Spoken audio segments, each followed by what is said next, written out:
Hello, everybody. Hi. Hi. I'm hoping that cut out the music too. Let's make sure. But yeah, hi. Welcome to Stitch and Bitch. This is our show where we stitch and bitch sometimes. Mm-hmm. Oh no.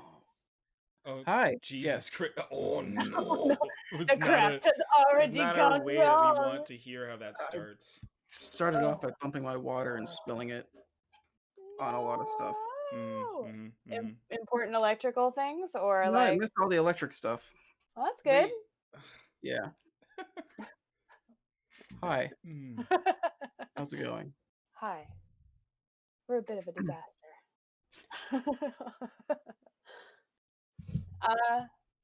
So what's up? How are you, Chris? How are you doing? How I'm is your great. week? It doesn't feel like it's already 7. Dude, The I day know. has completely gone by. Time is the exhausted. flattest of circles. What? Time is the flattest of circles. Yeah. Yeah. Yeah. So what is your craft today, Chris? Tell us of your craft. Wood carving. Just really slow. No, wood I'm carving. painting a mini. I'm doing mini painting today. Yay! So because I need to get this done to send off. I need to paint it so I can never see it again. I think that might be why I've put off painting it, is so that I didn't have to get rid of it. I know. But it is what it is. Time. Yeah. Yeah. It is for the show we're going to start doing with Chelsea. Yeah. Over on Fabled 42. Real excited about it. Yeah. I know I already showed you, but I haven't showed the people. This is Philip. Philip's going to get stitched today. That sounds terrifying. Prepare yourself. If you're in the mob, that would be I'll stitch that'd be you. awful. Put you in the guana. I actually am like struggling. Pardon me. Okay, so Gino is a Marabou, which is a homebrew race made by Underground Oracle. Shout out to Underground Oracle. We fucking love Underground Oracle.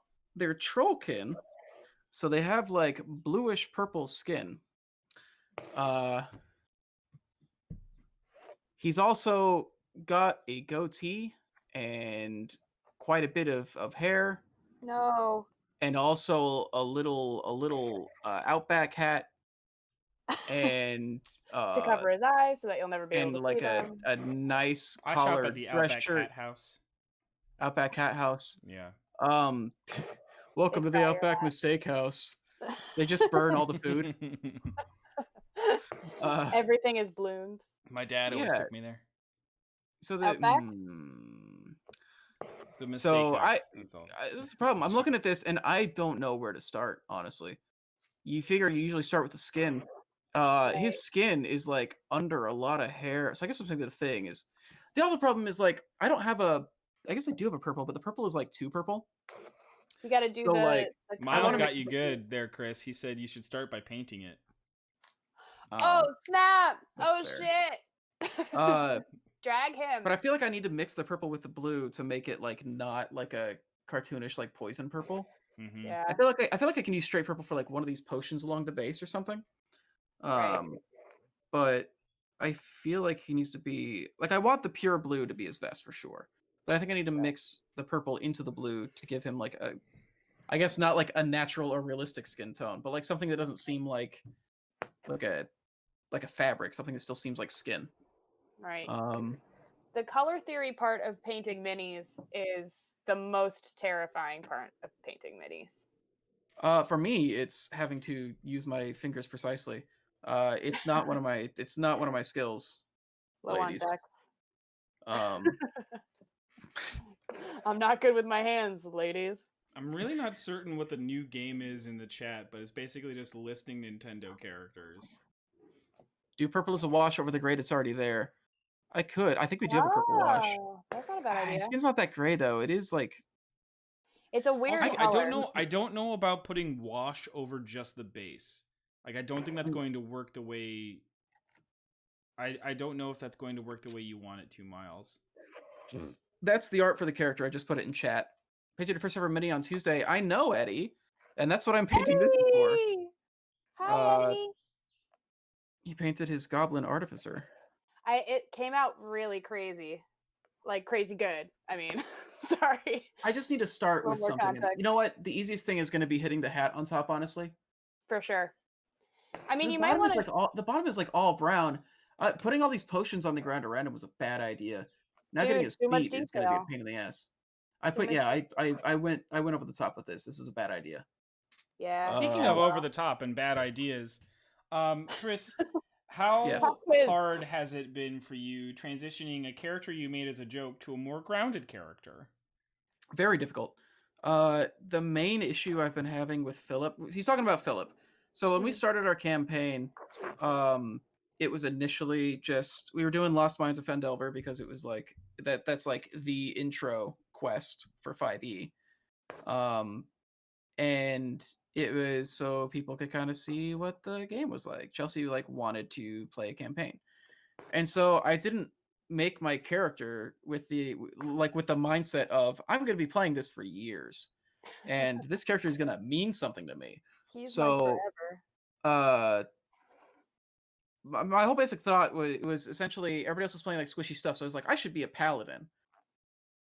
And I don't even know, something about like the idea of an orc that thinks he's a gnome or a half orc that thinks he's a gnome was just funny to me. So that was like the entire thought process that went into that character initially. How did you come up with the voice? Was it because it made you laugh, I stole it from Yuki no Joe. Oh, it's not exactly his voice. He's an animator. He does a lot of cartoons, but his voice is usually like this. And it's just like naturally. It's not. No, it's a character. No, voice. not naturally. It's just that it's like most of the characters have that. Although voice. he does have a goofy voice, and when he talks, it's still usually like this a bit. A little bit of a. I can't do that voice break. Yeah, but then when he does his stuff, it's like, remember the 90s. It's a lot of like that stuff. So like that, I stole the voice from him primarily.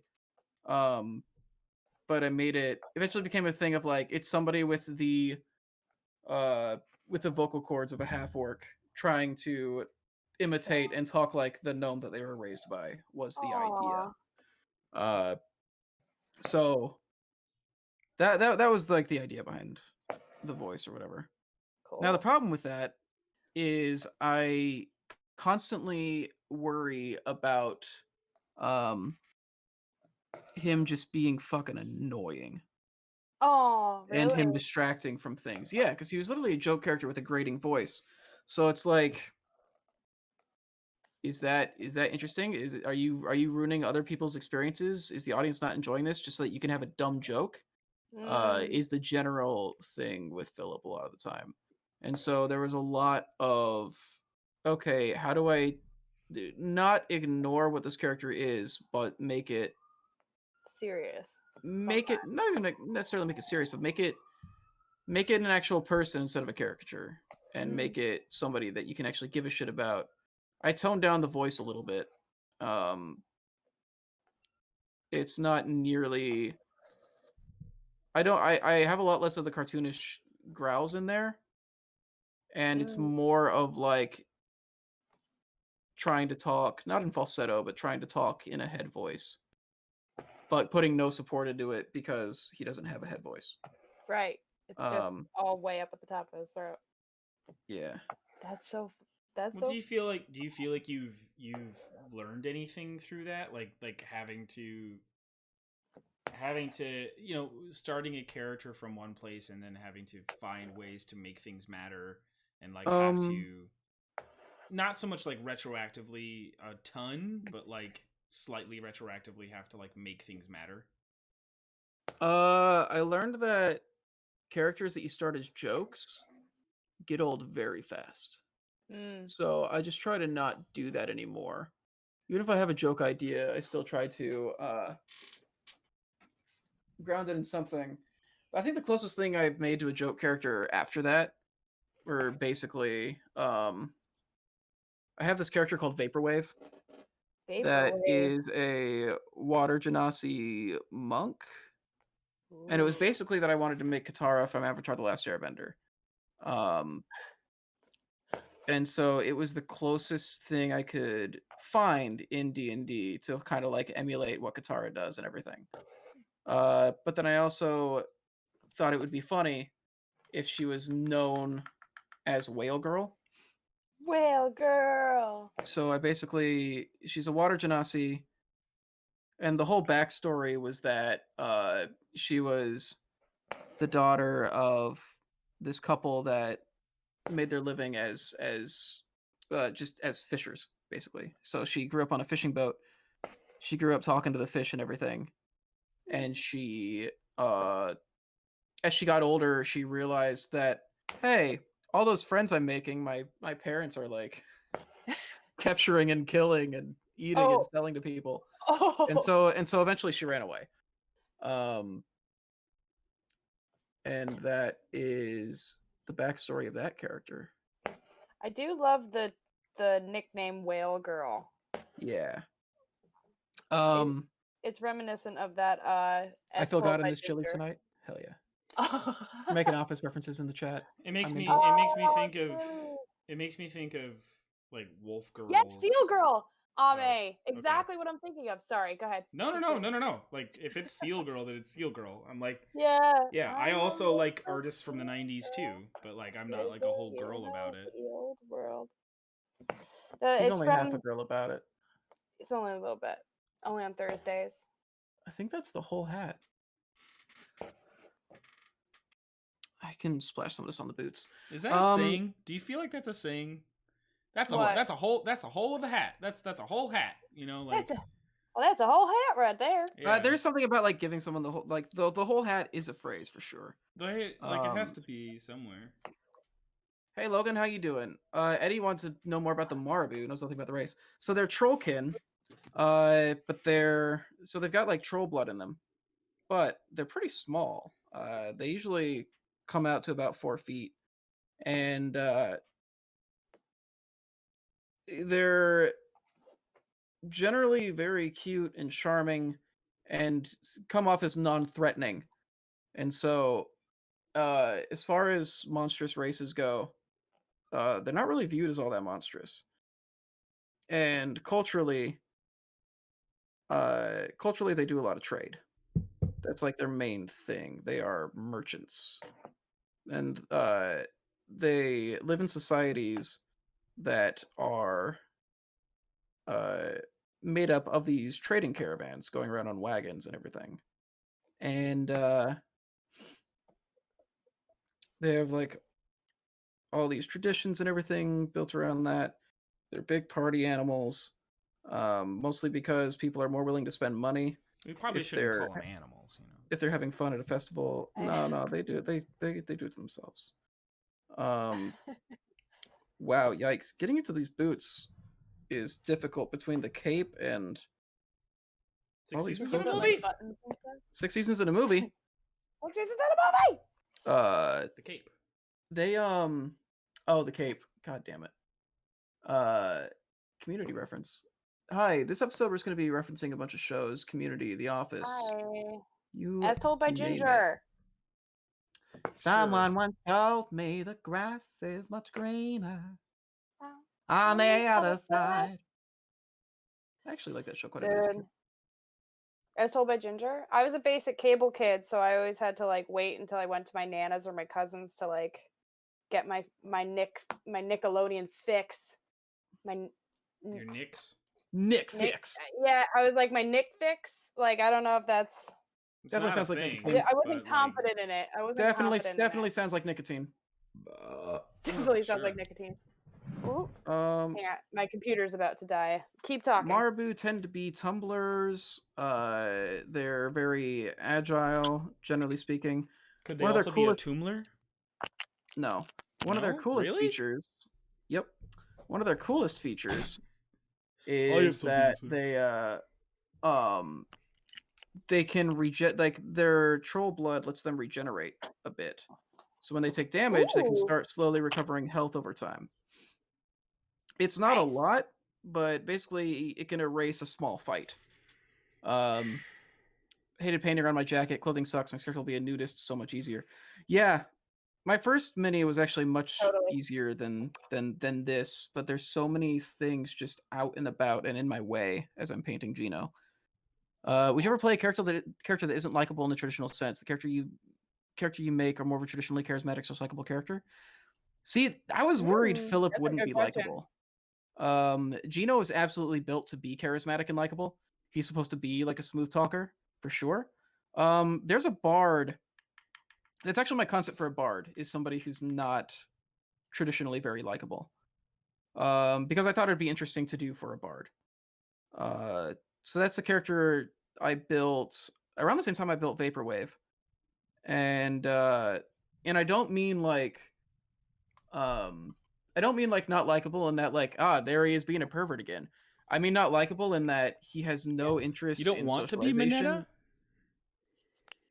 No, I don't want to be Mineta. I don't want to be the only bad thing about My Hero Academia.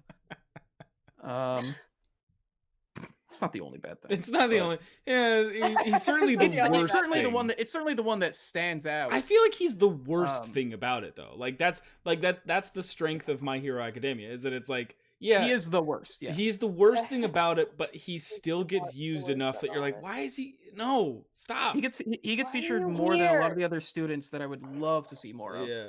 Compared to this fucking asshole whose entire purpose is to just be horny. Right.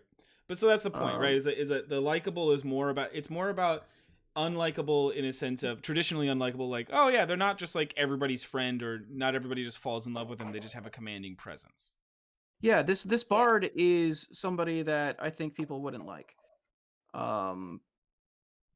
And it's, I don't know, because this thing, likable is such a weird thing to track because it's a little subjective in the first place anyways. Sure. But I feel like Philip walked a very thin line and potentially could have been a very unlikable. Which is why I started changing things. I didn't want him to come off as annoying, because I feel like that would be what makes him unlikable. Well, I mean, you can get lost in sort of just like, I'm dumb, so like one of my favorite examples of like a dumb character that plays into the stupidity while also being highly entertaining, highly likable, and also like when they make dumb mistakes, you're like, yeah, I guess that makes sense. This group probably less like oh you. It's more like, yeah, this is kind of on the rest of the group for allowing him this stuff. For allowing this to happen. Are you it's gonna Grog, say the Tick? you know, like, Grog. Or the Tick as well. Grog, honestly, the Tick is a great example too. Is just like that's the Tick's like entire wanton incompetence, and everybody else just kind of like, especially Arthur, just allowing it to continue. You know, like, because he's the good guy. Because like in the end of the day, the Tick is a hero. And like he keeps doing the right thing. He keeps trying to do a good thing.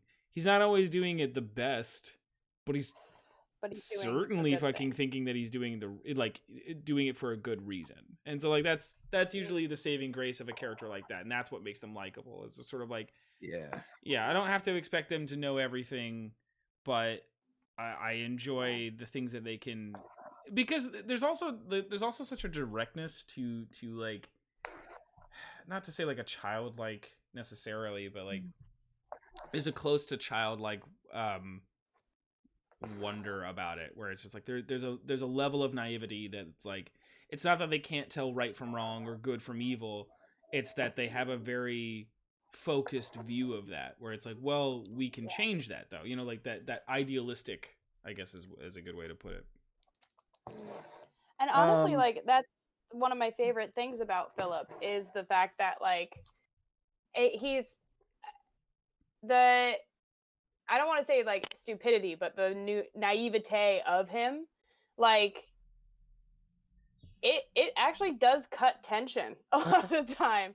Like it's really lovely to like, exactly. And like I think you don't use it as like, oh, he's being stupid because he's stupid. Like he's trying really hard, and like, you know, he does know, like, I think more than we give him credit for. But yeah, well, that's been a big thing too, is figuring out what's intelligence and what's wisdom. Because he doesn't have great wisdom, but he has decent wisdom. Speaking of playing the Peacekeeper, do you think there's ever a point that Philip will ever just like snap and just not do that anymore? Or do you think that there's a situation? Do you think that there's a situation that would cause him to like lose that focus? I think. So, what do you mean by the peacekeeper? He's a general diffuser. He will and has initiated combat. No. It's not so much. It's not about. More for let's talk more about like the group or just in general with other creatures, like, right? Like, yeah, almost he's not the one who does the talking. Yeah, he's not objected to fighting for sure, but it's not his first tactic, you know? Yeah. So I guess that's the thing. It's like, do you think that there are situations that so outside of just like what happened in last week's episode of like being confronted with people who are decidedly just thugs and threatening to hurt people in general, right? And then laying them out flat. Like there are nuanced situations that that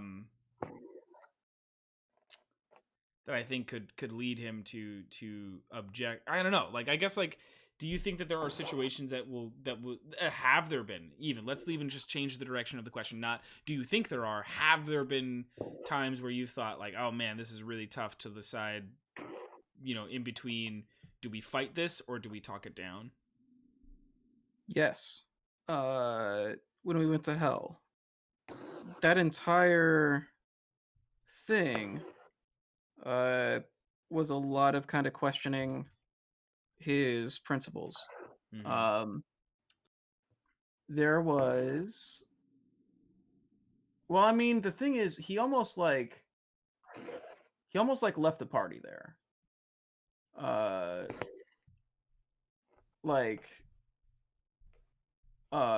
In those days when everybody was split, he almost just left. I'm gonna do the cape next. 6 seasons in a movie.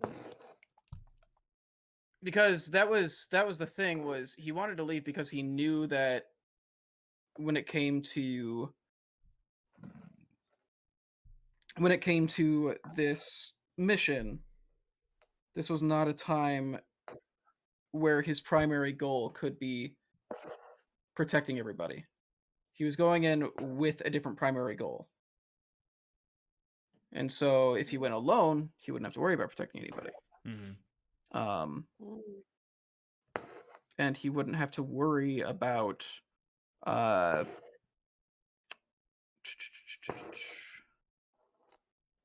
am I saying? He wouldn't have to worry about making a choice between somebody's safety and essentially completing the heist. So his morality would be more focused on the self, right? Instead of a group dynamic, instead of having to put the needs of the many over the few, or vice versa. It would have been so singularly focused, he wouldn't have had to think so much about that. It's that he was going there to help one group. If the rest of the group went with him and he was now feeling responsible for their lives, he could potentially have to choose between saving one group and not the other. Yeah, like, do I save my friend or actually complete this mission? Yeah. If they didn't go, he wouldn't have to choose. Yeah. Because that was the thing that happened in the Plague Marshes.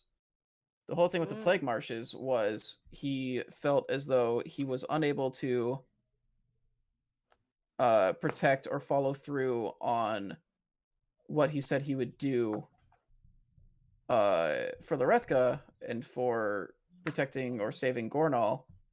He felt like he abandoned that to keep his party safe, to keep his friends safe.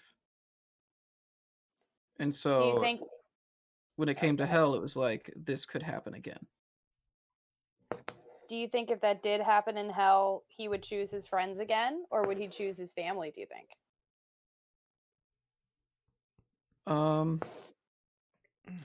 I know that's a tough question.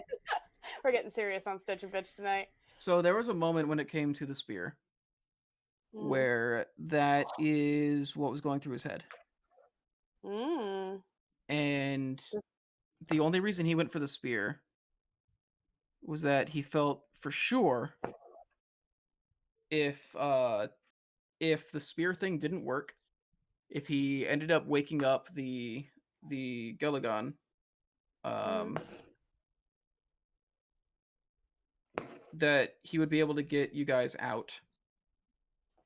He had a plan. He had a plan for everybody else getting out. Wow. That is one thing. Like Philip always has a plan. If he did not think he could get you guys out, he wouldn't have gone for the spear. Wow. Or counterpoint,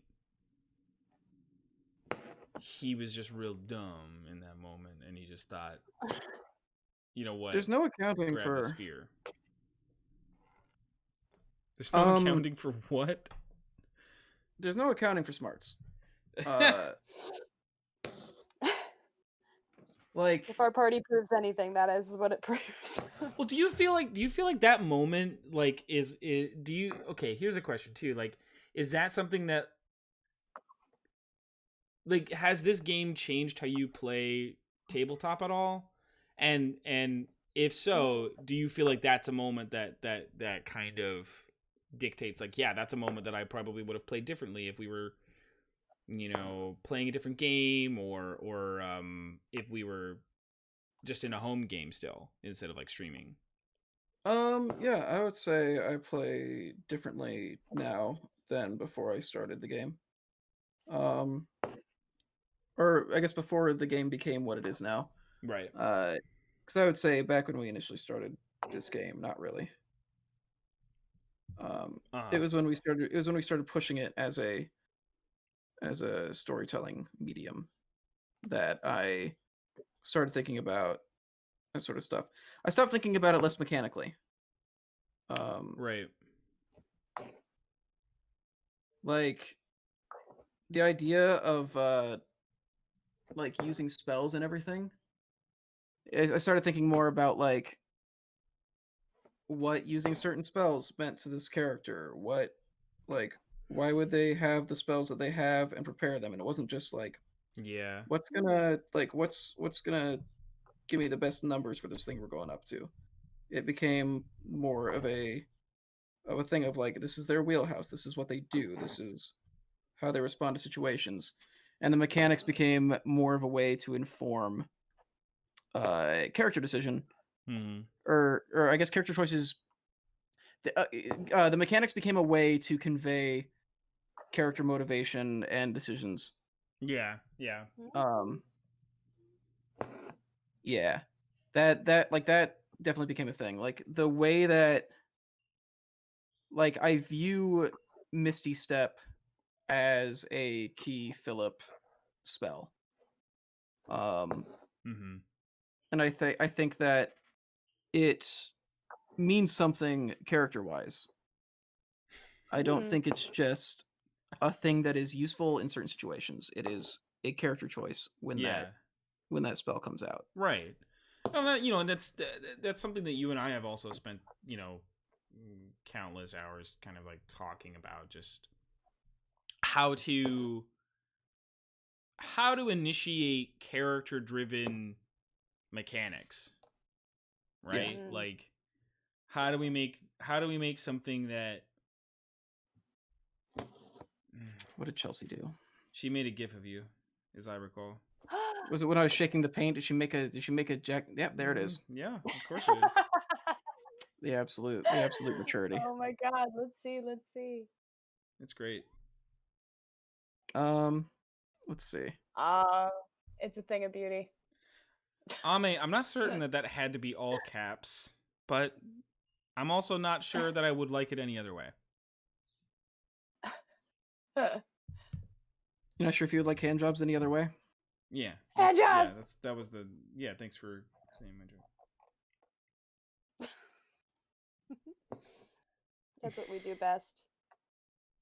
Find yourself a girl who uses all capitals. Yeah. Man, she uses that all caps. Sam. Going back to the charisma thing or the likability thing. Shorty got those all caps. Sure. That became the big thing. That became the big thing with Philip, was trying to figure out what charisma means, because charisma being his main stat and everything. Yeah. Yeah, we talked about that kind of at length, just like this idea that it's like, so often it's just the go-to, like, yeah, they're just like, they're pretty, and it's like, okay, but he's not an attractive man. He's not. And like it's that it's the what's a good example? It's I had it in my head, and then Carl Sagan. Yeah, sure. Yeah. So Carl Sagan's really smart. No. But you're talking. Yeah. You're talking. Okay. Again, you're talking about the presence of a person, not the physical appearance or the mental capacity. Right. Yeah. It's Well, it's like it's like the Cianon woman. Like the Cianon woman who was always like huge eyeballs and weird voice and everything, but there was something about her that people just believed every word that she said, and I think that's definitely what Philip has. Just the earnestness, big eyes, and weird voice. That's all you need, to make it in this world. Right. Well, it's definitely the Philip thing. The entire thing is, and that's basically shaped his character arc, has been exploring, like, okay, so what does it mean to what does it mean to know who you are and know your place, and to know your value, basically. It's been like his entire thing. And so he's a lot of his character arc has been about focusing on expanding his understanding of his place in the universe, which is tied into the way that he uses magic, and is tied into why he has magic sensitivity. What would you say is the most sensitive magic part of him? What's his special area? Yeah, what's the special magic area? I can't tell how much you're just trying to make a joke and how serious you're being about it. Like, what would you say if you touched it with magic would make him... Is it a no-no square, or is it like... No. So like, what do you... So when we went into the Expanse, right? Like when we started the journey into this kind of thing that you're talking about, like the relationship that Philip has with magic, what kind of drove you to that decision? Like, do you feel like because he dwells in divine magic, like it's something where, like a wizard has to study, or a sorcerer has it innate within them, a warlock has like a pact, right? So like, do you feel like that was your answer to like form the bond of magic? Like that was like a way, like an avenue to like express that? Or were there other things in the game, or like have there been other ways that you've found ways to express that? Well, the whole thing is about his faith, right? Like his prime motivation comes from his belief and faith in ROI and what she stood for, and in his ability to contribute to that. Sure. And there's doubt that comes along with it. He's trying to figure out what that means. But he what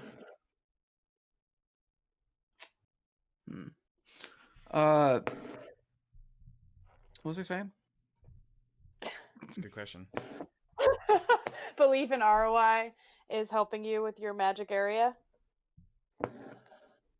Not the exact words I would have used, but sure. Yeah. I mean, I don't know. I have a low charisma score, so I can't talk. But yeah, it's I mean, I don't know. I guess maybe I didn't. It's fine. Because it leads us to our next question. DuckTales. Have you watched it? Oh, I've seen bits of it. It's cute. It's oh my cute, God. Christopher. Someone else who hasn't watched DuckTales? It's cute. Someone else who doesn't like DuckTales that much? I've seen it. I just wouldn't like necessarily go out of my way to watch it a lot of the time. Oh, it's my day. Thanks, Miles. Miles also shares my indignation at this moniker. Oh, Jackie too. I mean, it is cute, but like still, it's not its main feature. And it's very disappointing. What's its main feature? A massive open world. No. What? 30 customizable weapons. 30 customizable weapons for sure, at least. Oh no, God. like I like it. It's well done. I'm not into it. What? I like it. It's well done. It's not ultimately just kind of what I'm looking for. Right. You want to be depressed and you want like Wound from BoJack Horseman type level of entertainment.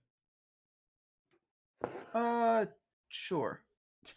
Or Solar Opposites. Has anyone else watched Solar Opposites? Yeah, I did. Because I'm living for it. It's all right. I'm 100% here.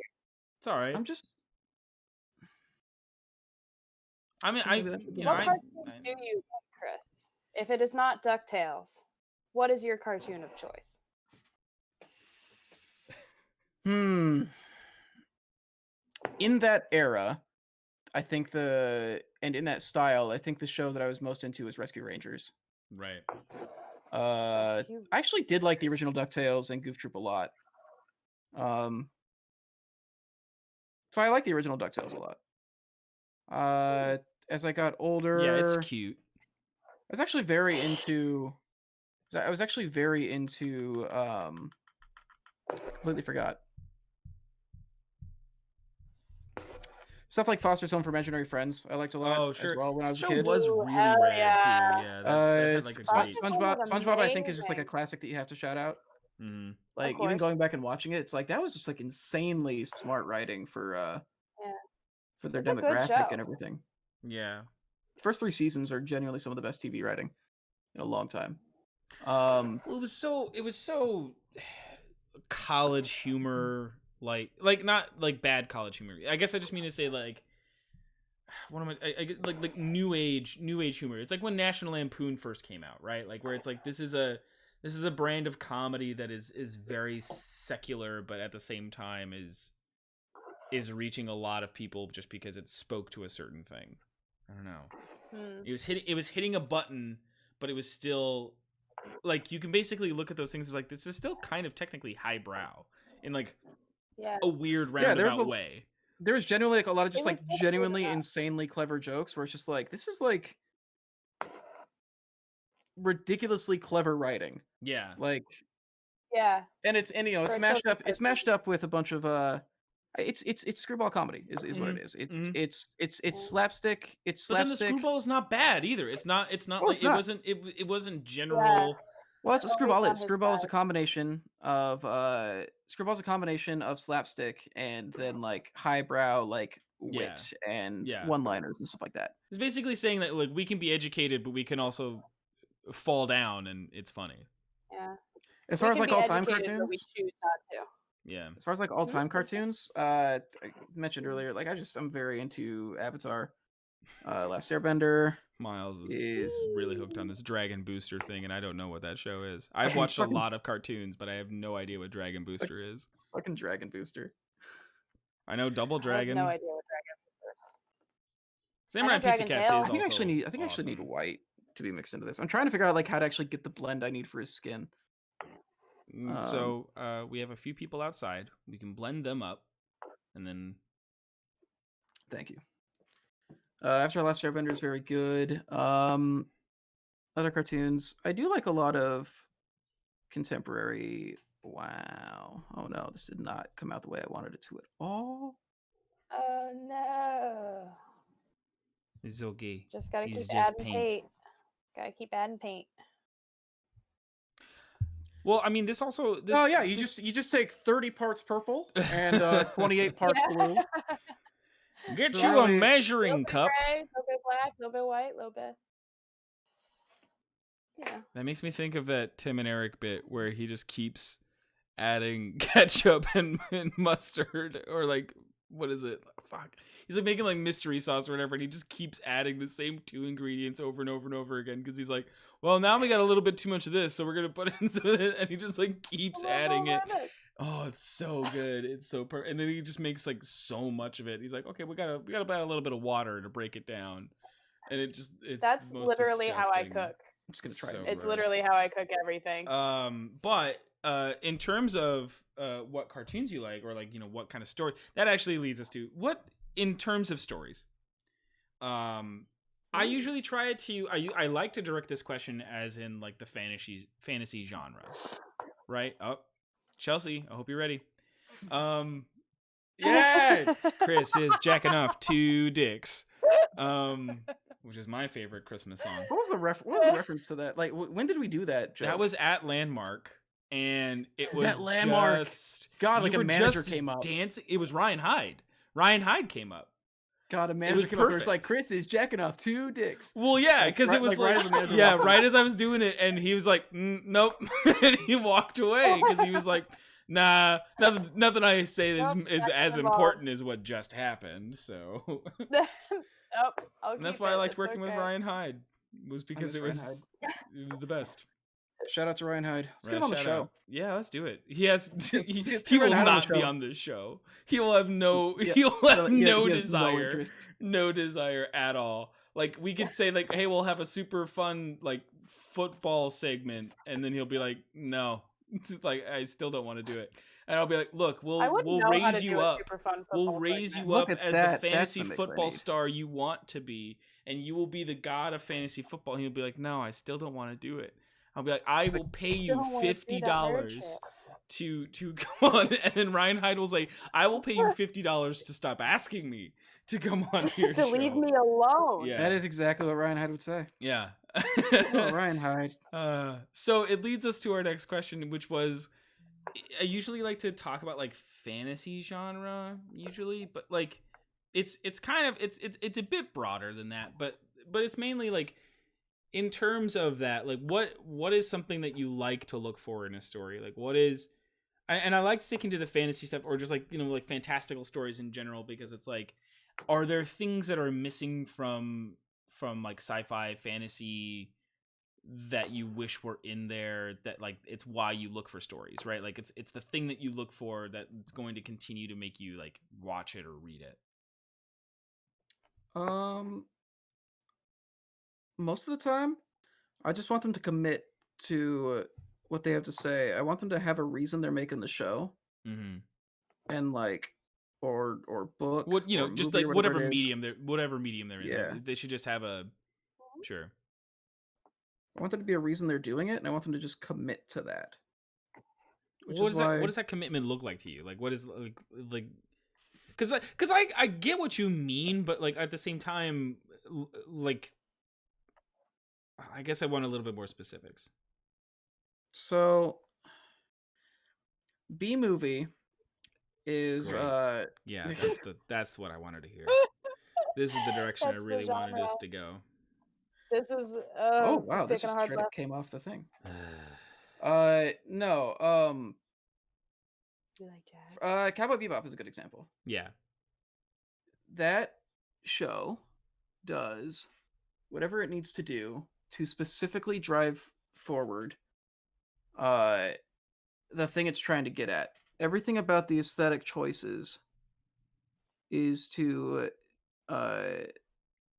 build this kind of world about trying to like escape your past, but just kind of like drifting, like not being able to just completely like leave behind or like deny like where you've been or something. Mm-hmm. When you try to reinvent you see that in each character, right? Like and how all 4 of them have, even Ein, I guess, has like some sort of history with attempting to run away. Yeah, you're right. And just like the emptiness of trying to deny it, you know? Like that it's a long discussion, but I think that's one of those things. That was enough. That I feel like, but I mean, I feel like that answers my question, right? Like that, and that's an example sort of of it in the genre. Is that it's like that would be an example of, yeah, I get that, like committing, like you said, committing to something, and I guess, yeah, I'm hoping that I guess that's the thing with ours, right? Like, is that like there are times where I wonder what our commitment is. I know what I'm trying to do. Yeah. With my character. Yeah. Or with my time on the show. I know what I'm trying to accomplish. So I'm trying to push for that. I don't know if it's everybody else's reasons for doing it. Well, it's curious to me, like you know, Miles is, got a point. It's different when the story is largely improvised as well. It's like, yeah. That's like why that's why I'm trying to do it, though. Sure. I want to see if, because that's the thing, is we all as people want to grow. We're living our lives and it's not scripted, and we're still trying to improve. We still have a narrative in our lives.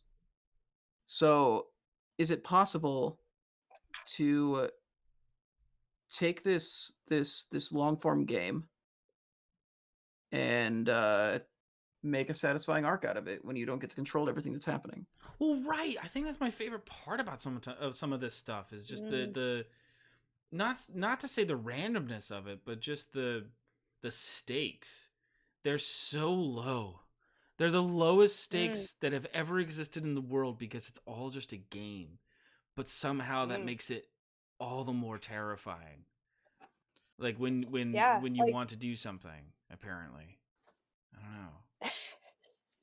To be fair, it's also you can like have your character die and not complete their thing. Yeah, even then, if they die, can you still have made their time mean something? What were you gonna say, Bridget? Yeah. It is very funny because it is like it's very true. Like technically the stakes are very low, but this game sort of fools you into really caring about these made up people. Like Click Whistle was also like a little bit of a joke when I started, but now I really care if she dies. Like, watching do you care about other parts of it individual... too? Like I guess that's my thing, is that it's like no, I mean, like, yeah, we all care if our character dies, but do we care if they like get revenge on the thing that got him there? Do they care if they find love? Do we care if they find like... Well, that's the thing. It's like, just even from like a player's perspective, every time something happens with another one of my, party members, like it also like legit affects me as a person as well. Like, I mean, a good example is, Amgam's graveside scene. All of us were a mess over Philip's fictional grandma. I'm just good at playing a grandma, like that's the, I'm just like, yeah, look, we just you made us fall in love with the character. But that's the thing. This game is so crazy because it is like the stakes should be super low, but it's really, really easy to like get so invested. Especially like, I mean, because our group is like so talented, but like, we are like everybody's a good storyteller, which I think makes it all the more fun to actually get invested in these characters with. So everybody's taking it seriously. Ish. Yeah. I don't know. I love our group. Yeah, I guess I suppose that's the thing is investment, right? Like, and I look at that sometimes and I'm like, am I,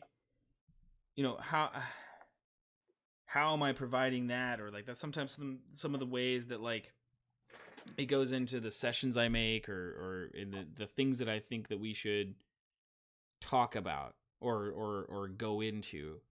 And it's weird sometimes when you're just like there's just been some things that have come up that I'm like, oh wow, I didn't think we would discuss this thing as a group. Like what happened with the Warforged. Like the two like Liam and Philip both spent their episode, part of it anyway, like asking about this race of people, right? And so being able to, great conversation. It was a lot of fun. It was just like this concept, of and like I don't know. I guess that's my thing. Is like I'm invested in you guys. It was fun being yourself, like being these characters. I don't know. Like I don't know how to feel anymore. Yeah. I don't know. Right? Like I'm just like I'm all mixed up. I'm like, at what point is it, like this is just a game, and like I want it to just be a game, but at the same time, I think there are moments where I get caught up in like, are we supposed to be saying something right now? Like, or are we supposed to be having, like you said, Chris, like, are we supposed to have some sort of like finite direction or like commitment to something? Yeah. And like, am I? Yeah. Anyway, like it's mainly just me. It's me just like thinking of things that are just like not entirely necessary, and then we start playing the game, and I don't think of them anymore. Like it's all the stuff that just happens when you're lying in bed, just like trying to sleep. Yeah. I mean, I did love when Philip was like, "So, Ark, do you believe in a god?" And like, I was like, "How are we going to answer this question on the fly? How is our Warforged friend going to do this?" Honestly, and it's like, and that was the thing. Like, the scene worked really well because it was like, two actually formed characters talking to one another. Which actually kind of leads me into a question. Why did you stay behind and talk to Ark, Philip? Like, what was his deal with that? It's what was on his mind. Was he trying to convert him, or no? Like to our life? He didn't really think of anything he could do to be particularly helpful, and he had stuff on his mind, so he just was kind of gonna go talk to the Warforged. Yeah. Like, I mean, he basically told Ark everything. Like, yeah, he was just thinking about stuff. Thinking about stuff, thinking about things. I'm just thinking about stuff. I'm just thinking about Philip stuff. I did love, probably my favorite moment of that entire scene was after like a very deep conversation about the divine and everybody's relationship to it. The second that Ark was like, "Oh yeah, and I mean, I have heard of the Raven Queen," Philip immediately was like, "Oh yeah, I'm gonna go run off and do that." Yeah. Which I think is the true beauty of Philip, is being like, "So I have all these existential questions, but zero like attention span." So it's like, I don't think he has zero attention span. I actually think he has a very high attention span. But like, I do love how Philip changes. He hyperfixates on goals. So whenever I know the feeling. So when the Raven Queen thing comes up, he's like, wait, holy shit. We're trying to like learn stuff about the Raven Queen, and we're in a place where we can do that. And so he went, like he suddenly thought of something he could actually do to be helpful, basically. And then that so took he precedence. ran off and did that. Yeah. Yeah.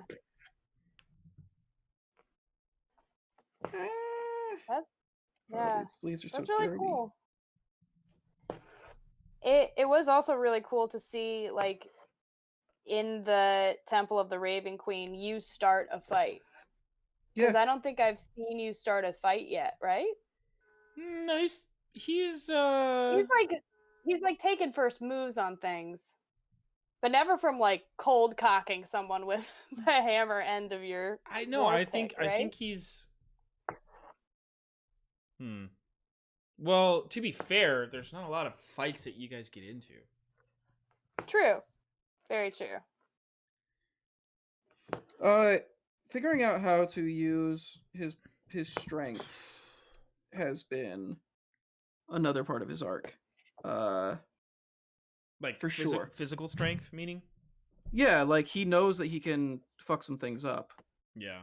And so figuring out when he should do that, what a good use of that is, was part of the conversations he was having.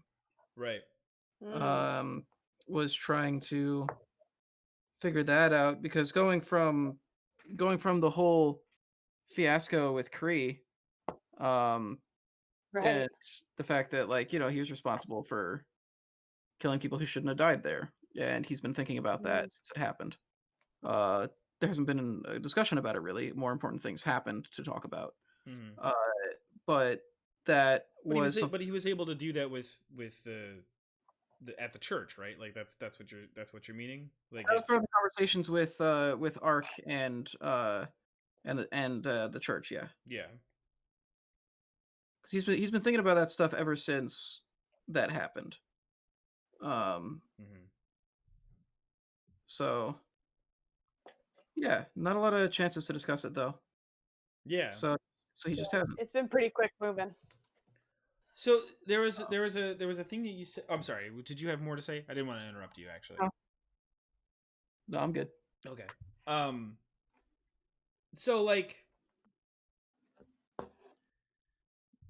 I'm trying to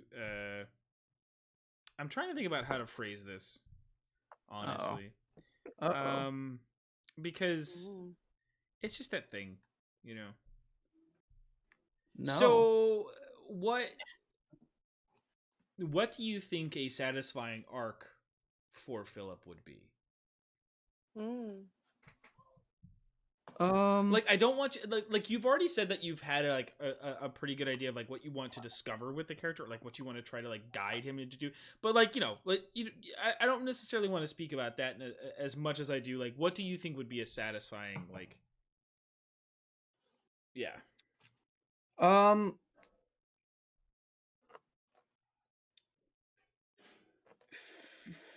Having to make a difficult choice and feeling like he's done the right one, or feeling like he's made the right one, or feeling like he's done, feeling like he did what he could. And he took a no-win scenario and did the best outcome, more or less. That's his main thing. Although, like with the whole conversation with the Raven Queen, yeah, it's a whole thing of, the whole like, well, if it's their time to go, it's their time to go. That whole thing, that whole destiny thing, the whole fate thing. Right. The talk about fate versus coincidence. Yeah. It's a great scene. He does not take that to mean he shouldn't worry if people die on his watch because it was just their time or whatever. But he takes that to mean that means that there are times where it is preventable and where it can be extended. Yeah. And he needs to do everything he can to separate fate from coincidence and basically prevent as much coincidence as possible. Is more or less his takeaway from that whole thing. If he gives absolutely everything and it isn't enough, he's gonna feel shitty about it, but it won't eat at him the way it will if he feels like he held back and let something happen. Yeah, right. Could have done so. Yeah. So that's a pretty Philip thing.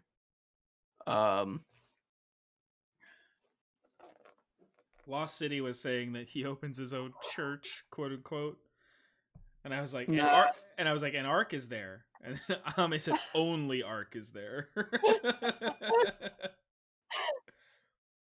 He just wants to please people, okay? That's all he wants to do. I have come to your random meeting. Gross. Hello. Welcome to the Church of ROI. How can I service you today? Speaking of service, speaking of coming and service, what? As it's on everybody's mind, and I'm hoping that Chelsea and everybody else are still here, still watching, because that's right, everybody, ladies and gentlemen, and all other, and everybody else. I should, just hello, everyone, and welcome to the kink question. Kink corner. Christopher, what is Philip's kink? He doesn't have one. Oh, come now. Not certain about that. And later. No, like literally, he's asexual. Right. All right. That's been a thing for a very long time. It's been a very, very long time. Yeah, that's true. I've explicitly stated it like 2 or 3 times, and every time I'm just like, okay. Nope, he's just not. He's just not. He's not into it. Like he's genuinely, literally asexual. Like, right. Is he aromantic though? He's not. Does anything make his heart go? He has a romantic side. Sure. But it's not anything to do with himself. I think he gets like, he absolutely loves the concept of other people getting like together or whatever. Like he like the idea of other people's romance and like assisting in that would be something that would interest him. Right. It's like it's not thing. Yeah. But like he literally has never thought about romantic or sexual things regarding himself because it just literally doesn't come to his mind. Right. It's just literally not. Yeah. It's just literally not urges he has. It's not something for him. Not to say like it's not celibacy, right? It's not something where he's objected to it. It's the fact that it's like I am not here. I'm not here to participate in this. I'm here to help facilitate it. And I'm not sure how much is him being aware of it and how much of it is him just like literally just not even crossing his mind. But yeah, it's not a thing. Cool. He is, yeah. You just got cheated, Chelsea. Yeah, Chelsea has like no.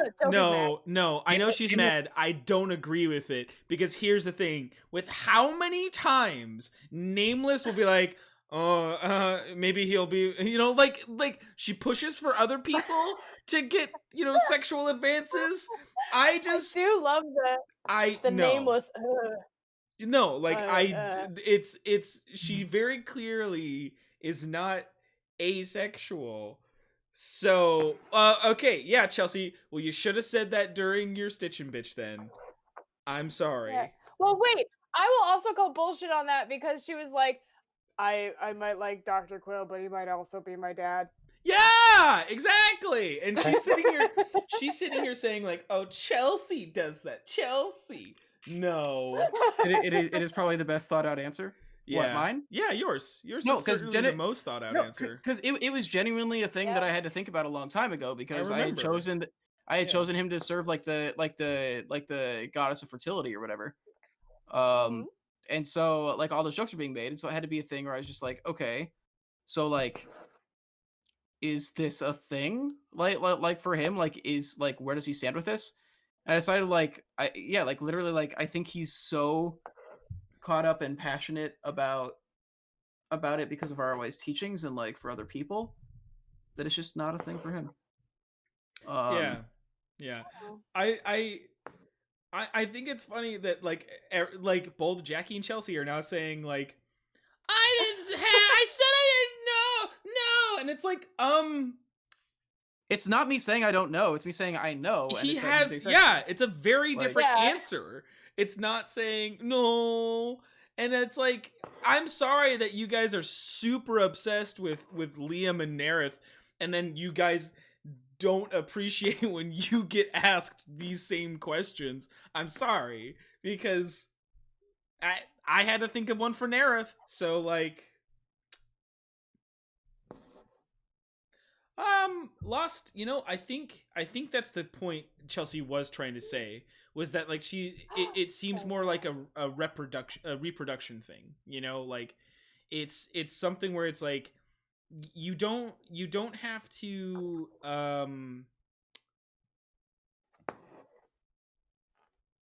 you don't have to, I guess it doesn't have to be sexual. Like that's the point, right? It's like some of this is like, this would be an act of, this is how these creatures propagate, right? So like I can see a druid being asexual. That's not, I'm sorry, I'm not saying that you said it can't exist. More, I understand you're saying I'm fascinated. It's like, yeah, I think that like it totally tracks.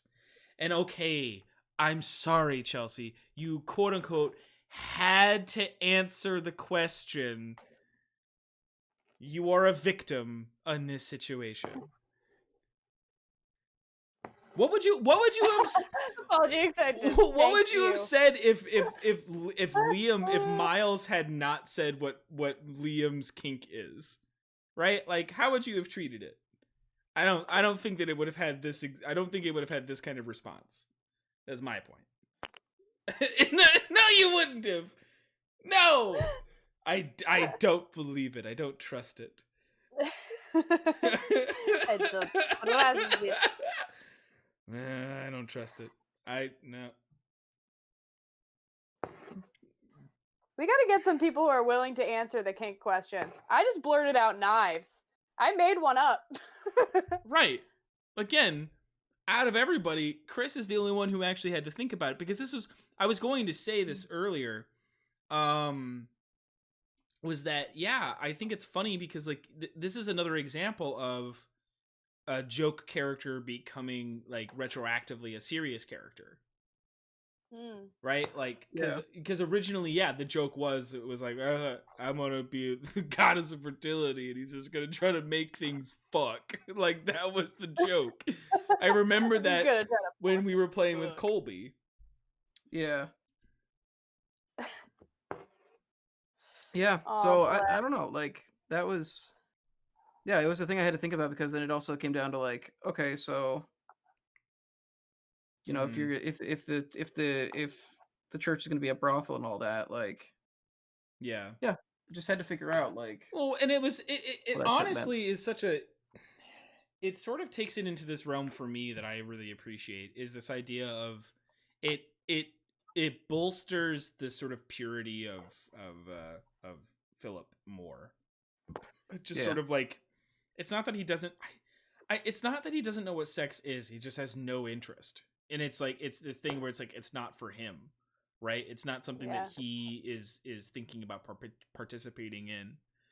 And it's just a natural thing that happens. So it's like, it's this beautiful, like, full acceptance of a thing without any desire.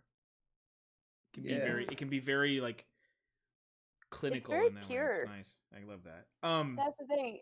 It's very pure. So Ame has just said in the chat, can we all look at the chat? We have it on record. We have it. The eyes have it, everybody. Ame says, "Have me on. I am ready to make a character and answer." So she is ready to make a character and answer the kink question specifically, but that means she was ready to make a character. I understood Ame, as you see. I just wanted it to be known that the eyes have it. You finally are going to make a character, and maybe it'll be something that we can convince you to play eventually. But I could even just make eventually. I could at least play it as an NPC, and they'll have to guess which one it is. I cannot wait to see the character that Ame comes up with, because they know lots about bugs. They know lots about bugs, and I'm into it. They know lots about bugs. Whale girl. I No, I love don't. it. I feel like Whale Girl is the wrong direction. The wrong direction. Yeah, Whale Girl knows nothing of bugs. Except for sea bugs, which I guess are shrimp. Or krill. Fish eat bugs. Are krill the gnats of the sea? Krill is my least favorite Dragon Ball Z character. That's not true. All right. Yeah, well, great. We'll finally get an answer to the kink question. Well, no, we just got one. We've had two. We've had like 2 or 3 actual answers, I know, as well as yes, like, Chelsea's and Jackie's were actual answers. Well, I think what's interesting is like I'm learning more in the side chat about Nameless than we did in her Stitch and Bitch, because we spent most of her Stitch and Bitch talking about everything else. Nothing except for her character, and it's very funny. Like, she's saying that she doesn't know romantic love, like she doesn't know romance, but she knows like reproduction. I'm like, yeah, okay, I get that. Like, so yeah, well, I mean, you're a druid, you get it, like the mechanics. I think what I feel like that means though is like there's confusion there. There's a need for discovery about romance. But that's I guess to tie it back into talking to Chris about Philip is like what I appreciate is it's an example of a character who knows one thing for sure about themselves. Like Philip has other questions to worry about. Right? Like there are other things that he needs to worry about that have bigger questions. Like that's actually really good. What do you think Philip's biggest question is right now, Chris? Ooh, there you go. Right now it is, I guess right now is not necessarily meant to be like tied directly to like where they're at, but just like a broader like what is the it doesn't have to he's having an identity crisis. Okay. That's really it. It's trying to figure out what he is, who he is, and what that means. That's pretty much entirely. What do you I understand the questions, but can I give more? Like when you say what he is, who he is, what he's here for, do those have like an extension? Do those have like yes, column A, B, C kind of a thing? Yes. I can say some of it. Only say what you want to say. Only say what you want to say. Don't give anything away, but no, yeah. That's what I mean. Is that like I'm just so because like you and I will probably. Not even probably. We will talk about this in private. But I'm wondering what you can say in public about one of those things, you know? I shouldn't have gone with yellow for that. Let me see. What's the Yeah, oh, for that potion? Oh, I like the yellow. Wow, I'm gonna put details. I'm gonna put like brown for the binding and stuff along the top and all that. But I'm just hitting the potions with the colors. No, I think the yellow looks. If you put a wash over that yellow, it won't look quite so yellow. If you put a black wash or a brown wash over it, you might even be able to put like a white dot or something for like some shine effect or something. Like it's a good color choice, honestly. Yeah, I'll do some more shit to it. I'm just trying to like get the basics down, hit everything with something. Yeah, that's a good idea.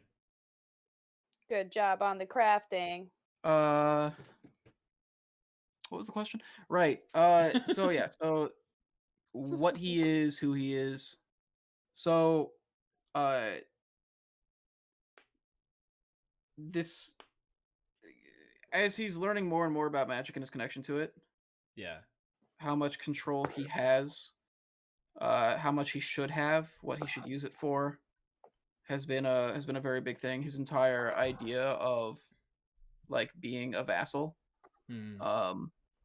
what that means, especially when a big part of what they're heading into is that Kalenth is somebody who is abusing power that he received from one of the 3 sisters. There's a definite. He's definitely thinking about I'm also using power from one of the three sisters. Mm-hmm. How do I not be what he is? How do I How do I leave? Yes. Because that's the main thing is he like just seeing how this stuff can be used corruptly. Yeah. There's been a lot of thoughts about like the impacts of his actions, how he affects people. Show it again. Oh. Yeah. I was waiting for you to get through the answer before I asked you. It's not focusing on it very Hell well, yeah. but No. But the things I still need to do. Actually, I've hit basically everything. I need to hit one more potion and then his rapier, and then that's all the base coat. And I'm just gonna go in for details. That's super great. Yeah. Get closer than you think you should. Try that. Yeah, it's not helping. Oh, there we go. Oh, there we go. Oh, there he goes. There he goes. Nice. That's a really good shade for the skin. Holy shit. Yeah, it just makes white and purple. And yeah, that so looks great. I need to hit that potion in the back, and I'm gonna go in for details. I haven't done any details yet. I like the. Did you put a little gold on the on his little belt pouch thing? The little red. Is that what I've seen? That was an accident. I accidentally tapped it because I'm a dumbass. It's a good full inch away from this, which is the only thing I intended to put yellow on, and somehow I splashed some yellow onto here. So that was an accident. But if it looks good, I'll leave it. I mean, I'll look at it in person and see, but like, it does look, it's kind of weird. It's all. Again, it looked like a tassel. That was the thing. It was like at that the way when I saw it, it was like, oh, that's really cool. I didn't know they had that. So, yeah, I may called you an idiot savant like Philip. Aww. It's actually a very nice thing to say. It's true. Truly. My mom's name was Savant. Chris and I were talking last night, and I was saying that there are things that Philip has said that just sound like goofy lines, and it's just it's pretty great. And I'm like, and then I started to realize I was like, I guess he is just goofy, except goofy fucks, like goofy for sure fucks. So like that's the difference. Goofy's got a kid. Goofy's got a kid. I think ultimately, and this is something I've talked about before, one of the primary motivations for Philip is he wants to rebuild the Fraterfuller. Not just the Fraterfuller, he wants to rebuild the Fraterfuller and the Pavarish, yeah, sorry. Yeah, the Pavarish. He wants to rebuild the Pavarish because they don't exist anymore. And that's at least partially because of his father. And so with leaving his old pick and stuff behind, that was done not as like a yes, remember me sort of thing. It was, or like this is a trophy sort of thing. That was done as that was a promise, right? Like yeah, this is a promise. Yeah. Like this is saying the Pavarish. Sorry, and it was something he talked to Filateri about. But like, yeah, it was a promise that like the Pavarish are welcome among the Fraterfullers. The Pavarish have the rights to the protections and the aid of the Fraterfuller, and that he would be their shield as well. Was the main thing. The whole thing was about trying to fix the stuff that his father had done, basically. Do you think that, okay, so do you feel like that's partially like some of his direction now too? Is it like, yes, like he's absolutely looking for ways that he can Ooh, which is why he looks for clans when he goes around. That's what I was about to ask. I was like, because I knew that like the interest was certainly like, oh, okay, you know, let's talk to other clans for sure. Like that's not a, you know, that's an underlying thing, but like he considers himself an ambassador at this point. Well, he kind of is, right? Like that was sort of that's sort of what Filateri was talking about, was that it's like there is need for the Fraterfuller name to like regain honor. And well, I think it's interesting too is that like sorry, go ahead, please. And then this happened off stream. This happened before we were streaming the game. Yeah. But the whole reason the Rakia thing even happened was because he met an ambassador from the Rovak, on another continent entirely. Yeah. Who gave him a symbol of the Rovak. And he found out that like, oh, a bunch of gnomes and dwarves live over in this place. That's fantastic. I love gnomes. Like I am a gnome. All that stuff. Yeah.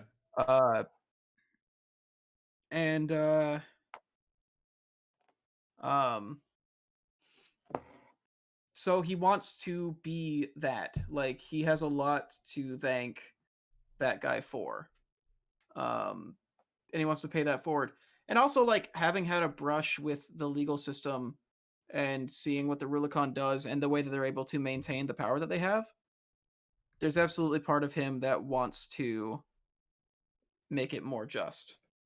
We never had a chance to or time to, but he very badly wanted to go down to the slums underneath the yeah, they're always there. That's the thing, is that it's like ring. Well, that's always I'm sorry guys, my drink went down the wrong pipe, so I'm just suffering through asphyxiation, pneumonia. And so I think that's, that sort of speaks, I guess that kind of like speaks back to what I was thinking of when it comes to like direction, right? Where it's sort of like we have these, my favorite part of everybody's character is the feeling of, I think for sure some people have maybe a clearer line of thought of like what they want to be doing, but I feel like that's because they've had things come up recently that have given them direction. And so I wouldn't want to say things that are like talking out of school. Basically the point I'm trying to say is that it's like what I really appreciate is that like that's some of the direction of our story sometimes is like, it's why it's in the intro, right? Is that it's like, this isn't really, we're not really talking about like we it's funny that the intro says like, this isn't a story about gods or monsters, but it's like, yeah, we kind of exclusively talk about like 2 or 3 of them pretty much all the time. But our gods like were people. At least the major gods, the 3 sisters, were not these like all-powerful beings that were superior and above everything. And like, and that's also a thing, is like they don't occupy, like, sure, they're up on another plane of existence or whatever, and they do like look over things and likely have immortality or whatever, but like they don't occupy like a superposition over everybody or anything. No. That's like certainly like that's it's the more intention. It's more of a sacrifice than anything. Yeah, and that was the intention from the beginning, right? Is that it's like Ark, it was a service. Yeah. A calling.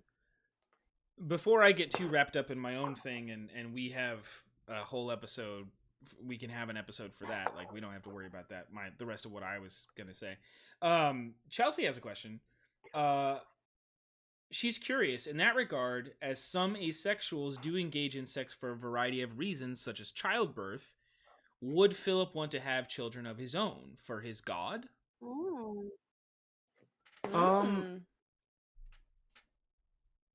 I've thought about that, and I do have an answer. I'm not sure. You don't want to answer it necessarily? I'm not sure if it's a public answer. Yeah. Okay. Ooh. I'm not sure if it's an answer to make before it comes up in game. She's very disappointed. But I think what this speaks to is like it's this kind of stuff, right? Like it's the idea that it's like, well, no, I've thought about this. I just it's something that like, yeah, I can't tell you yet. Yeah, there's 2 particular things that I'm not going to tell any of you until it comes up. And then you don't have to mention what they are. I mean, like, I'm not going to tell you this secret. you, this other person. And like that's the funny, like that would be the funniest thing to be. It's like, oh, I will write down what these two things are, and put it on a piece of paper and date it. Yeah. And then when it comes up, I will show you. Look, here it is. I had these things thought out ahead of time. I'm not finding a smooth way out. You should do that. Yeah, do that after we get done with Stitch and Bitch tonight, or just you could do it now if you're waiting. No, I'm gonna do it on stream to prove it. Yeah, do something. Yeah. All right. Yeah, we've got it. We've got not only signed and dated, but we've also got it fucking video recorded. Here, we do. That is on my health first mail. Hey, health first is my insurance too. I love that. Just a casual clip. Fucking Chelsea clipped it too, so it's just like, yeah, you know, she needs the evidence. I'm going to Exhibit A. Grab some brown paint here. No. Lost brown paint. And I'm going to paint. It should be red paint. It should look like blood. Do red paint. No. Just let him say it. Oh, well, I wrote okay in brown paint. Lost City says, I analyze his hand movement to deduce his secrets. No. You're supposed to analyze my hand movements during this video to deduce the secret. Yeah. You gotta watch. You gotta keep a close eye because he's not on stream. I need an actual writing utensil. I'm not gonna paint that whole thing. No, of course not. Okay, you know what? Fuck it. I will in red paint. No, stop using my paint. It's poured out anyways. You can't put it back in the bottle once it's out. Wait, what's the BAU? Batman Animated Universe? Is that what that is? It's a new member of the BOW. There. Bow. Oh, behavioral. Oh, yeah, it's fucking Criminal Minds. Ugh. Yeah, true crime's getting me through this too. Don't you dare. Criminal Minds. I mean, that's not true crime. It's fictional crime. But still, crime shows. I can't do it. They're so good. They're not. It's really hard to read, but it is here and it is legible. Turns out this isn't a great writing utensil. But yeah. Okay, so the two secrets. One of them isn't really a secret he's keeping. It's just not a topic that's come up, I guess. Sure. I'm not showing the camera. No. Okay, look. He did it. Okay. Right, yeah. Oh, got my address. Oh yeah. Good catch. Look, just says okay. I don't know. Like, if we get doxxed, does that mean they're gonna send us a bunch of pizzas? Fuck. I mean, Miles, Ame, come on over. I don't even want to hand it to Tyler because like they're also secrets from Tyler. Great. Where am I gonna put it? Like in your. Don't put it over there because it's still wet. Not for long. The only safe place is in the mind of Sally. You have to whisper it slow, like put it quietly in Sally's ear. Put it in your drawer. You have a computer desk drawer. Put it there. Underwear drawer. You have drawers. Okay, I'm gonna have to move it after the stream now because if I show them where it is, there's gonna look. All right. How well you know us. What were we discussing? What else is there? At this point, who knows? I forgot to get. Who knows about metal. anything? Oh, I need to figure out a color for his sheath. There's not supposed to be a sheath, but like they put a sheath. Ew. I hate that. I mean, okay, Hero Forge is a great company. I wish that they had some thinner weapons. Here. My rapier is. I can tell you right now why the rapier. I understand why it isn't like 3D printing. You can't do something that thin is like. I get it. This isn't a rapier. Like it's a rapier, but it's not a rapier. I hardly know. It's a rapier. I tried to do quotation marks and it ended up being 3. Yeah. So no, we'll talk about that later, Chris. So oh god, what have I done? Wait. No. So Ame asked a really good question. Who's Philip's favorite character so far? Ooh. Does that have to be a player character? We could do a both, you know. We could do a who's his favorite player character and who's his favorite NPC. But if you feel like that's going to be too decisive, you can just say overall character. I don't know if he could rank. Sorry. I don't know if he could rank. Jeez, that's why I muted right? it. Yeah, that's why I muted it because it was. You dead? You dying? What happened? We're good now. I don't know if he could if he could rank. I'm seeing spots. He has a couple strong connections. Yeah. That's not the question, but sure. The character he feels the closest to is probably Nameless.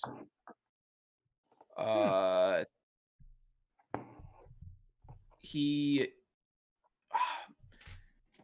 had more like actual moments with Liam. So it's interesting. So Liam and Nameless are the two that he's like close to, but his relationship with Nameless is very much built around not discussing things.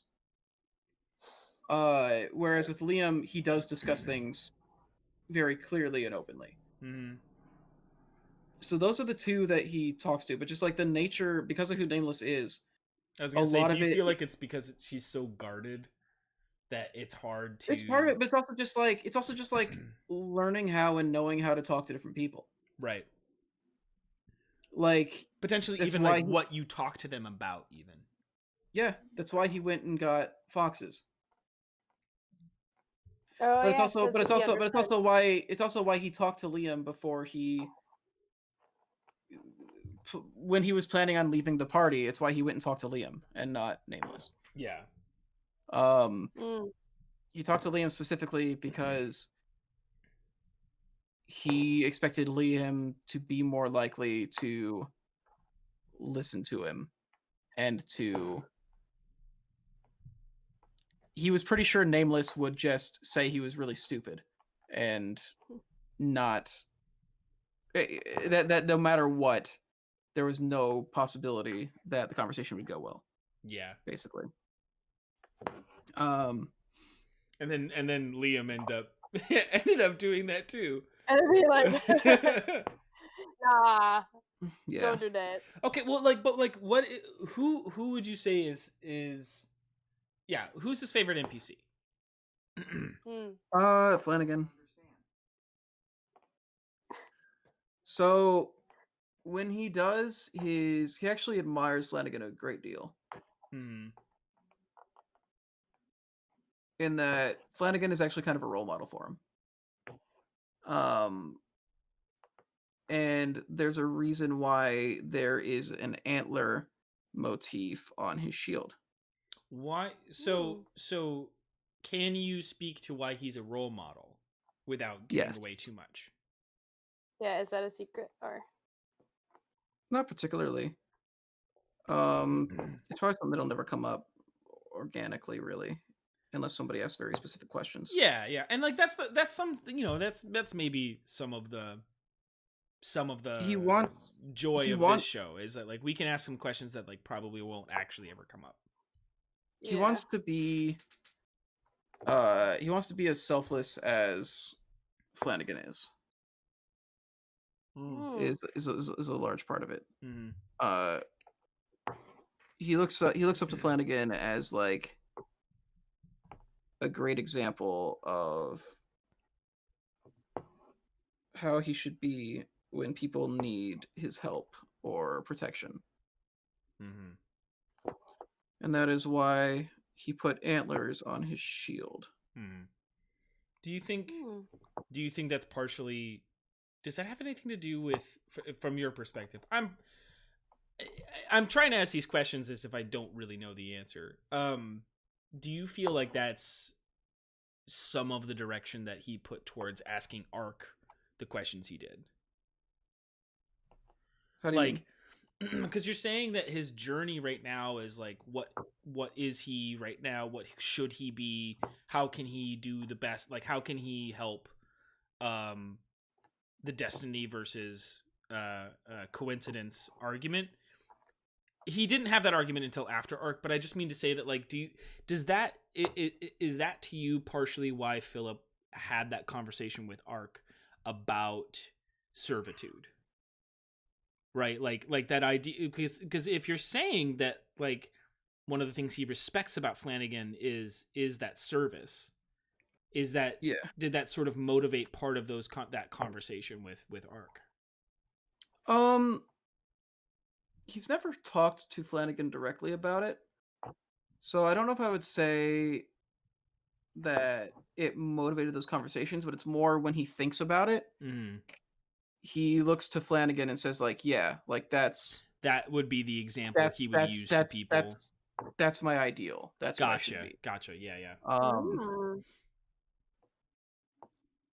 So yeah, they've never discussed it because he's an elk. But or at least to Philip's understanding, I don't think he entirely understands the whole situation. Well, it's that thing where it's like, well, I almost thought of it more like, it almost reads more like a similar thing to what you're saying about his asexuality. It's not something he needs to consider. It's not something that is like actively a question to him. It's so very clear that it's like, I don't need to worry about that or bring it up.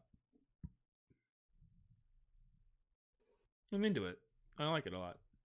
How's it going, Bridge? How's the It's going really well. I've been really quiet because I'm like no this close to finishing Philip, which is the first character portrait that I would have finished. Yes, of course. Well, the unfortunate thing is we're ending here. We're fully out of time, right? Yeah, we're about to end. But that means that like close. I mean, but that's the thing. That means that that's almost done. So that's like, you know, get a little there we go. Look at Gino. Can we start to turn a little bit? So you got the rapier left? Is that what we're on? Thick braid in the back. Yeah, I'm trying to figure out what color to make the sheath. With the color scheme that's going on.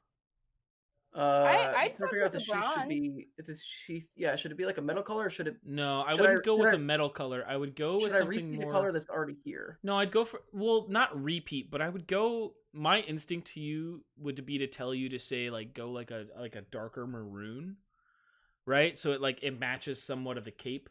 You could even do it. Could add like a shimmer. So it's mixed brown and red. Yeah, that's what I would do. I'd do a little bit more red than I would brown.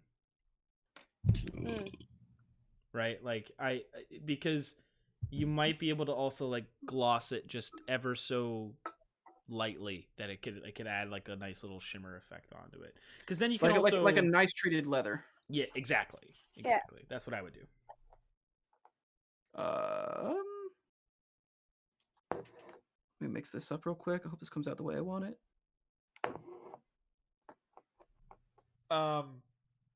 So apparently Chelsea and Ame and Miles are having a grand old time. I know. What the squid girl. I'm a little squid girl living in a squid world. I'm not objected to the squid girl. I'm not objected to the squid girl as much as I was to something else that happened tonight that I said like, no, that's not it. Oh, it was the whale girl being the example for Ame's character loving bugs, and I was like, no, that doesn't track. I was apparently wrong. Fish eat bugs. Fish do eat bugs, but whales are mammals. Yeah. Whales aren't fish. Exactly. They have live young. Krill, I know what David Attenborough told me. Ame, I'm available. Yeah, I have no idea, Ame, so you need to message me about it and we can make this happen and we can start setting up a time for when you're going to join us. Yes, come on, Stitch a bitch. So, come on, tell us your kink. Yeah. I also have some little things for you guys to fill out that I'll mention to you players. But this is our start to cool down. This is going to be our ending little thing. I know I didn't do any. Time. I know I was time. I know I was really lackluster in making a pop quiz. Okay, so pop quiz, Bridget. Yes. What is the name of the door that that set Lolly and Nameless went into where they found the dragon? Oh. It's not the abyss. The underwater. The abyss is a very holy shit. Very different thing. The under something. It's not the Underdark because it's not the Underdark. I mean, technically, the underwater, the drowned world, the water world, big water place. Water world. Is it Water World? The 1980s. Is it 1980s classic? When was Water World made? 1986, 1987. Actually, it might have been in the early 90s. It actually might have been after. Yeah, no, I'm pretty sure it's after Prince of Thieves. 91? It's after Prince of Thieves. It's after Prince of Thieves. So yeah, it's in the 90s. When was Prince of Thieves? 95. Great. Thank you, Lost City. Yes, 95. The great 90s classic, Water World. And the under something. Nope. Chris for the steal. The deep. It was the deep. Fuck. The underneath was Rakia. The underneath is Rakia. Yeah. I tried. Also, Jackie. I tried.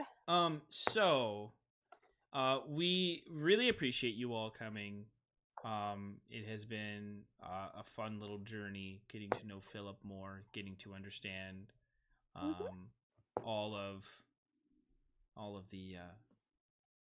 the work that goes into these characters, into this painting, and I'm very proud that we got this far in Stitch and Bitch history, as well as in just general sort of natural onesness.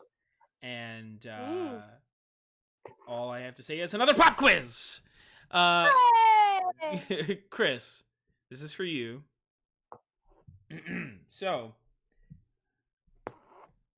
what is the name of the city that Nameless grew up in?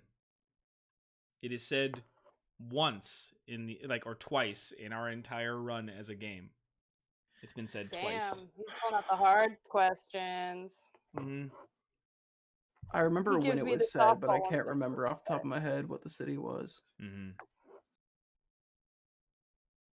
Because I know it got said when it got said in Felrin. It did. It was used to taunt her. Yes, it's been said a total of 2 times. The first time was when it is as actually conveniently when Nameless was talking to the dragon. But you guys were not paying attention to that because you were trying to not hear it. But then it was said a second time, like Chris said, in Felrin at the dinner from the druid. From the shitty druid. Mm-hmm. And I love how Chelsea put in, like she knows, and it's like, yeah, of course you know. It's your city. You win. It's yours. It's also on the map. Yeah. I just It's not Harrow. Harrow is Liam's. Correct. You did finish? Finish Philip. Yay! Philip is done. First time in Stitch and Bitch history, I finished a thing. One of my favorite parts is he does look like, Like, look at him. Like, he's like, yeah. Huh? It's perfect. Huh? I do love him. Are you abstaining, Chris? Yeah, I have no idea off the top of my head. Reeve Thalor. Reeve Thalor. Oh, it's gonna be like New Elfington. Yeah, sure. Yeah, that's not something I'm gonna. Yeah, that fucking tracks. What? New Elfington. Oh, New Elfington. They're gonna say like me not knowing it. I'm like, nobody was gonna know that. No, nobody was. That was why it was intentionally difficult, right? Like it was one of those questions where it's like it's only been said twice. It's on an image. It's like I just knew that if I did a basic one for you, like you'd get it. So I was just trying to stump you. I see. Quizzing on a curve. Yeah. Okay. Yeah, but you're the one who actually knows all the shit. So like, wow. Yeah. What? That's a compliment. I'm saying that okay, Chelsea, you're my Chelsea. Be insulted if it wasn't Chelsea. Chelsea honestly probably remembers more than me. No, Chelsea's my number 2. That's what I'm saying. Is that like gross. The both of you are basically the ones who have been in here from the beginning, so of course you guys know a lot. But when you have to consult your notes to remember the name of the dragon you talked to 2 episodes ago, sometimes I have to question it. That's not true, Chelsea. I never question it. It's fine. All right, everybody. We're gonna head out of here. We appreciate you stopping by. I know they're gone by now, but Logan and Eddie, thanks for stopping by. Eddie, yes. Hi guys.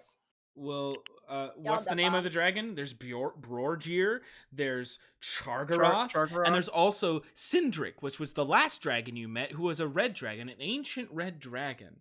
So. And Ted.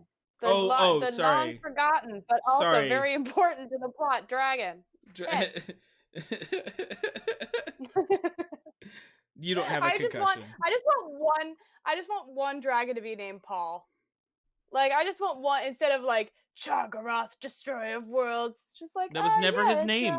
He never said Chargaroth, Destroyer of Worlds. You keep putting You keep putting Destroyer of Worlds in people's names that don't belong there, like the Raven Queen.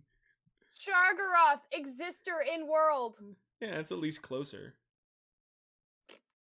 It's technically accurate. it's it's a thing that happens. Look, I'm not here to be accurate. I'm here to have a good time. You're not even here to be accurate. You're here to be accurate. That's what it sounded like. Did I'm sorry. I say accurate? Yeah, it sounded like it anyway. It's like I ain't here to be accurate. I ain't here to be accurate. I'm here to have fun. Accurate's my favorite Harry Potter character. I like his beard. Wow. Accurate. Are you guys privy to this stream of texts that are coming through from Chelsea? Because Chris. I did. I passed the fuck out. I fell out of a tree. I woke up thinking I was E.T. I have one people smaller than the other. What? She's talking about being concussed, and that's why she has a bad memory. And like, no, Chelsea, you could also just have a bad memory and be concussed. They're not necessarily like they don't have to be tied together. I wasn't concussed, and I can't remember a fucking thing. Yeah. I feel like you remember the fucking things though. Like, that's the thing. I will always remember the fucking things. I mean, I just don't. I don't remember the fucking things, but I remember the fucking things. Yeah. It's all about emphasis. Those stick in the mind. It's all about the emphasis of the word. It's all about where you put the emphasis. Oh, I gotta put the orange streak in his hair. God damn it. Oh yeah, you gotta do that. I have to make an orange. I mean, it's also oh! We can't stop now. We could have missed out on this double fisting action. Chelsea. Oh, milk it, buddy. I just want confirmation that you clipped it. Is that what you want? Nobody wants to go to Disney anyway. Do you like that? Chelsea's saying, I couldn't even go to Disney. And I'm like, Chelsea, nobody wants to go to Disney anyway. You know? Like, who wants to go? Not me. I don't care. It's the happiest place on earth. Goofy's dead, everybody. Like, who wants to go to Disney World anymore? Goofy's fucking dead. That's one of the best tweets I've ever seen. Oh, God. It's so good. It was... It was just somebody who like has an account that they just call like Disney park updates or something like that. Yeah. And they just like randomly tweet at one point. They're just like, Goofy has died. Goofy's fucking dead. So fucking good. Those like rogue accounts that like somehow pass through.